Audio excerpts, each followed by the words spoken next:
नमस्कार। आप देख रहे हैं द रियल टॉक शो और मेरा नाम है सचिन प्रभाकर। आपका यह अक्टूबर कैसा गया, यह पूछना इसलिए भी अति आवश्यक है कि ग्रामीण भारत के लिहाज से बरसात खत्म हो चुकी होती है और किसानों की खेती पर आश्रित आय शुरू हो चुकी होती है। इसके अलावा शहरी भारत में बाजार सज चुका है, कारों का, कपड़ों का और सोने चांदी की दुकानों का, क्योंकि अक्टूबर फेस्टिवल मंथ कहा जाता है। दिवाली है, धनतेरस है। चूँकि जब बात धन की आती है तो पूंजीपति यानी कॉरपोरेटर्स को बहुत उम्मीद होती है इस अक्टूबर से, और इसी बाजार में सबसे बड़ा फजीता होता है मिडिल क्लास का। मगर असल में ये इस अक्टूबर क्या हुआ, इस वीडियो को पूरा देखिए और अंत तक देखिए। आपको बहुत सारे आंकड़े चौंकाने वाले मिलेंगे, बहुत दिलचस्प बातें निकल करके आने वाली हैं।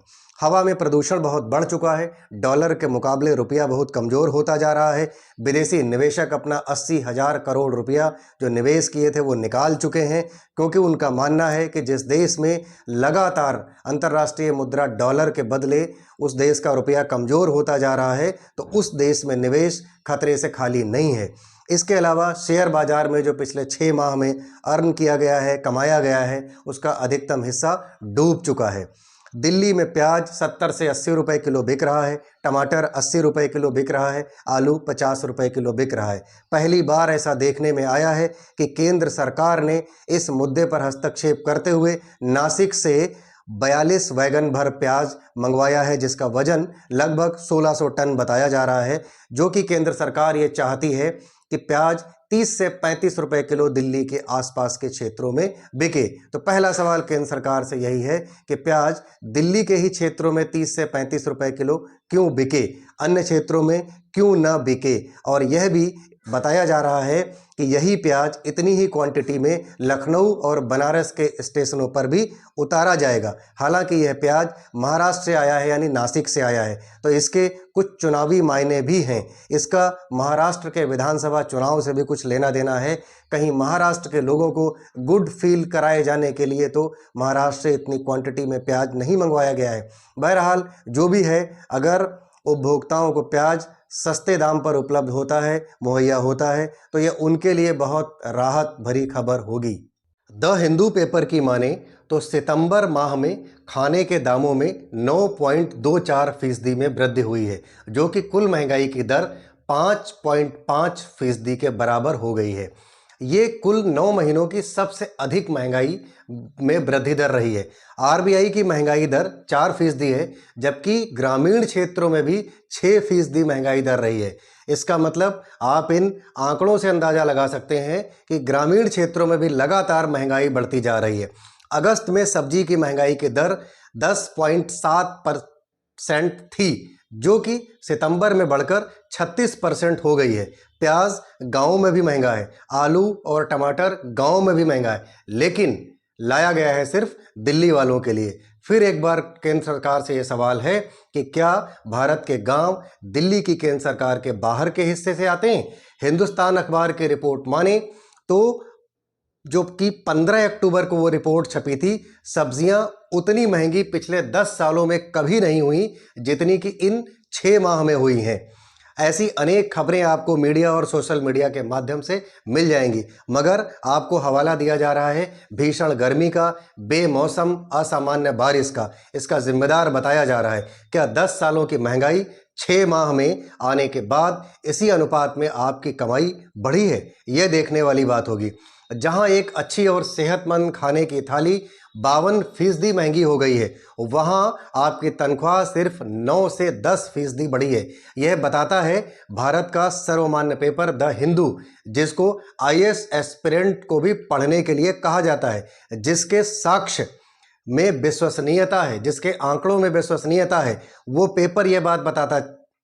और आपको बताते चलें कि पिछले साल अक्टूबर के मुकाबले इस साल अक्टूबर में महंगाई 50% बढ़ गई है। इसके अलावा द हिंदू लिखता है कि आपकी कमाई की रफ्तार तेजी से बढ़ती हुई महंगाई की रफ्तार से काफी धीमी रह जा रही है। सैलरी पाने वाले क्लास से ज्यादा इस असंतुलित महंगाई का असर असंगठित क्षेत्रों में काम करने वाले लोगों के जनजीवन में दिखाई पड़ रहा है। नतीजन कमाई का एक बड़ा हिस्सा सिर्फ खाने पीने में ही खर्च हो रहा है। मिडिल क्लास की सेविंग्स और इन्वेस्टमेंट लगातार घट रहे हैं। आपकी सैलरी पिछले 5 वर्षों में सिर्फ 37% बढ़ी है, जबकि खाने पीने की वस्तुएं यानी खाने की थाली 71% महंगी हो गई है। महंगाई के दौर में कुछ पता नहीं है कि कौन कैसे अपना जीवन गुजारा कर रहा है, कौन कैसे अपने जीवन में तरक्की कर पा रहा है, कौन कैसे अपने बच्चों को पढ़ा रहा है। बस यूं ही हाल है कि जब कोई एक दूसरे से मिलता है, कैसे हैं, वो कहता है ठीक है। ठीक कितना है वही व्यक्ति अंदर से जानता है। और रही बात मिडिल क्लास की, तो मिडिल क्लास को जाति और धर्म की राजनीति में उलझा दिया गया है। एक समय होता था जब मिडिल क्लास की सबसे बड़ी फाइट होती थी महंगाई। मिडिल क्लास महंगाई पर संवेदनशील होता था और मानो कि उसकी आधी आर्थिक, राजनीतिक और सामाजिक लड़ाई महंगाई के विरुद्ध हुआ करती थी। लेकिन आज मिडिल क्लास को नारों में उलझा दिया जा रहा है। बटोगे तो कटोगे जैसे नारों में मिडिल क्लास उलझा हुआ है। उन्हीं पर दिन रात टीवी पर वो डिबेट देख रहा है, बात कर रहा है, सोशल मीडिया पर पढ़ रहा है। बचेगा तो ही बढ़ेंगे, इस बात से उसको अनभिज्ञ कर दिया गया है मीडिया में। और इस बात की वो मिडिल क्लास भी खबर नहीं रख रहा है, वो समझ नहीं पा रहा है। और एक बात बताते चलें, बाजार यानी पूंजीवाद को मालूम हो चुका है, कॉरपोरेट सेक्टर्स को मालूम हो चुका है कि मीडिया अब महंगाई की बात नहीं करेगा।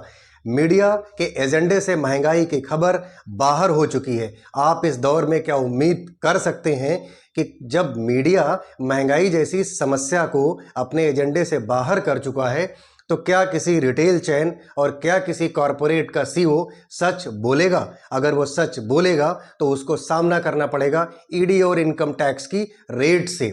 23 अक्टूबर को कुछ अखबारों ने छापा कि नेस्ले कंपनी के चीफ, जो घरेलू उत्पाद प्रोडक्ट बनाती है, उनके चीफ हैं सुरेश नारायणन। वो कहते हैं कि एफएमसीजी के प्रोडक्ट में काफ़ी गिरावट देखी गई है, जो कि प्रोडक्ट हर घर में रोज़मर्रा के दैनिक जीवन में यूज़ होते हैं। इसके साथ ही उनका आंकड़ों पर भी ध्यान आकृष्ट करना है। उनका कहना है कि 3 से 4% की ग्रोथ रेट पर वो काम कर रहे थे, लेकिन पिछली तिमाही के अंदर वो इस ग्रोथ रेट को भी छू नहीं पाए हैं, जबकि उनका अंदाज़ा था कि उनकी कंपनी 6 से 7% की ग्रोथ रेट इस 2024-25 के वित्तीय वर्ष में छू पाएगी। इन सभी तथ्यों का आकलन करने के पश्चात एक बार सीधे तौर पर एक बात निकल करके आती है कि जब आम नागरिक दैनिक आवश्यकताओं की पूर्ति में ही अपनी कमाई का अधिकांश हिस्सा खर्च कर दे रहा है, तो उसके पास त्योहारों पर खर्च करने के लिए बचता ही क्या है। इलेक्ट्रॉनिक आइटम और घरेलू उपकरणों का बाजार में भी गिरावट देखी गई है।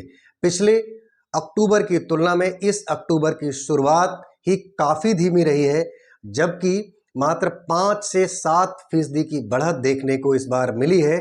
जबकि कंपनियों का अनुमान था कि इस अक्टूबर में कम से कम उनको 10% की बढ़त होने वाली है, 10% की ग्रोथ होम अप्लाइंसेज और इलेक्ट्रॉनिक आइटम में बाजार में देखने को मिलेगी, जबकि बिल्कुल भी ऐसा नहीं हुआ।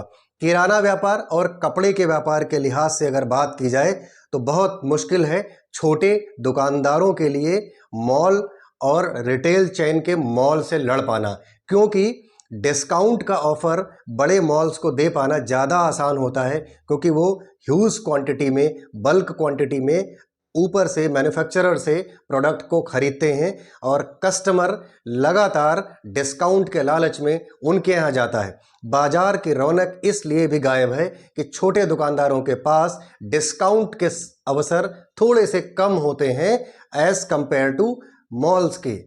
एक वजह यह भी निकल करके आती है कि बाजारों की रौनक इस अक्टूबर माह में, दिवाली में गायब होती नजर आ रही है।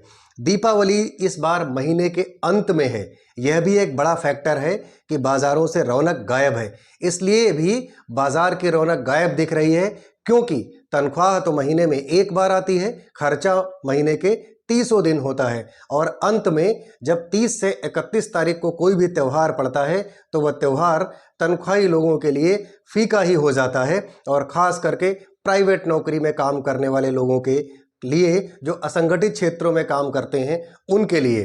तो अक्टूबर को बहुत बड़ी उम्मीद थी, कार बनाने वाली कंपनियों को, कार बेचने वाली कंपनियों को बहुत ज़्यादा उम्मीद कर रहे थे अक्टूबर से, क्योंकि अक्टूबर एक ऐसा महीना होता है, ये पीक सीज़न होता है ट्रैक्टर्स की, बाइक्स की और कारों की बिक्री के लिहाज से। क्योंकि पीछे जो एक पितृपक्ष का मौसम रहा होता है, पितृपक्ष के सीज़न में कुछ इस तरीके के नए काम नहीं किए जाते हैं, ना ही किसान कोई ट्रैक्टर खरीदता है, ना ही कोई कार खरीदता है, ना ही नए कपड़े बनते हैं और ना ही कोई बाइक खरीदता है। लेकिन जैसे ही अक्टूबर का महीना आता है, गणेश चतुर्थी का त्यौहार होता है, नवरात्रि का त्यौहार होता है, इसके बाद दिवाली आती है, धनतेरस आती है, तो बाज़ार में रौनक लौटती है और हर कोई नए काम करने के लिए शुरुआत करता है। लेकिन इसका उल्टा देखने को मिला इस अक्टूबर में। अगर आप बात की जाए, जो टॉप के मैन्युफैक्चरर हैं कार कंपनियों के, वो 2 लाख रुपए तक का डिस्काउंट अपनी कारों पर दे रहे हैं, क्योंकि उनकी भी मजबूरी है,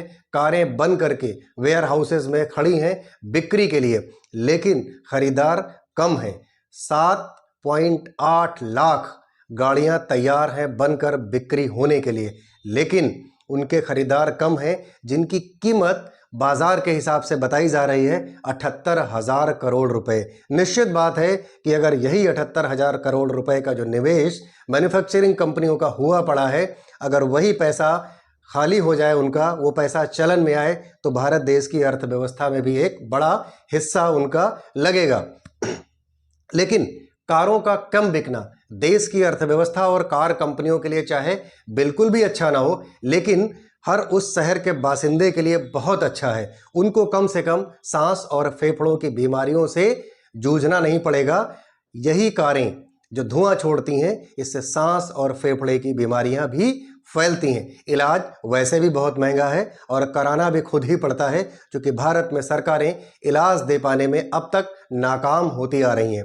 25 सितंबर 2024 को पीआईबी एक रिपोर्ट छापती है और ये कहती है कि 2013-14 में 64.2% हिस्सा अपने इलाज का लोग अपने से खर्च करते थे।